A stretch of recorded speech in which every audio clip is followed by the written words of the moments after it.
Well, let's speak to Jeff Maurer. He's a soccer writer for the Washington Post. He is in New York for us now. Jeff, good to talk to you. Well, we're waiting for that news conference to get underway. How significant is the move by Beckham into, instead of being a player, to being an owner? Well, it's good for him. I mean, he's shown over the years to be a savvy businessman, so I expect he'll make money on this. And it's good for MLS. David Beckham has brought more attention to MLS than any event in the history of the league. So having him closely involved is it's more press, more money, more interest in the league. How much has it changed the level of interest in Major League Soccer in the US? I think a lot. I don't think it's been the only thing that's made MLS really grow over the last 5-10 years. But it's certainly the big event. It's the big event where the casual soccer fan became aware that MLS is a thing. Before Beckham came, some people didn't know the LA Galaxy were a team that plays soccer in the U.S. Now, everyone pretty much knows that. They know the Galaxy are a team, MLS is a league, and it's a legit league where actual soccer players play soccer outdoors. They play soccer and they play soccer outdoors. Is it getting the attention? Because we had indoor leagues for a long time. Yeah. Is it getting attention from the fans, i.e. are people going to watch the games? And is it getting, critically, attention on television so that you're getting the sponsorship deals and the like? TV ratings have been kind of flat, but attendance has been growing pretty steadily.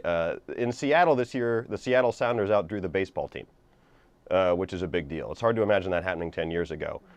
So yeah, attendance is pretty good. I think fans like the in-person experience more than the TV experience. They like going and chanting and singing songs and standing and jumping. And MLS attendance has been pretty good. It really is growing at a slow but steady pace. And presumably David Beckham deciding that he is going to invest in a team in Miami, where you've got a huge Hispanic population, which, where kind of football, maybe soccer takes precedence over the kind of American football. So presumably it's kind of pretty shrewd move. You might think that, but on closer examination, a large percentage of the Hispanic population in Miami, they're Cuban, and Cubans like baseball before they like soccer, generally speaking. And there actually used to be a team in Miami. There was a team in Miami for a couple years. It was so unpopular that it folded. I think the reason MLS are trying this again is because David Beckham's attached to it. They're hoping David Beckham and his star power will be the magic ingredient that takes this second iteration of the Miami team, helps them take off. I mean, it really is extraordinary because, here in Britain, obviously, we knew Beckham when he played at Manchester United and, followed his travails with the Spice Girl.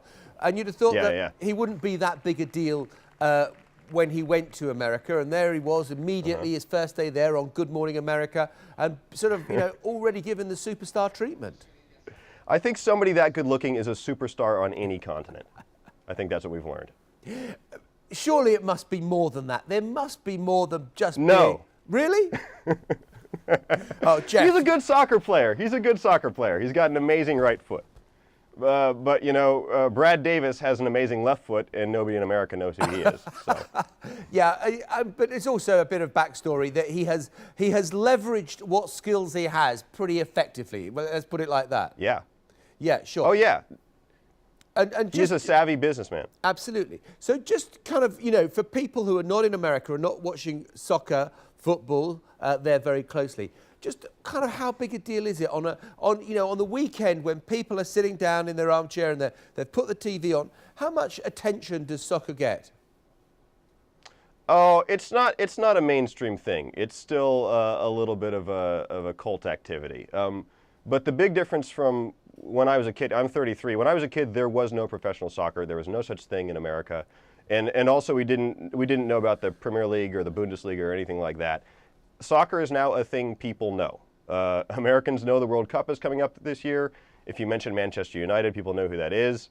It is a thing. It is not a, like I said, it's a bit like being into an indie band. It's like it's kind of cool. It's got its own niche. It's not like going to a Beyonce concert.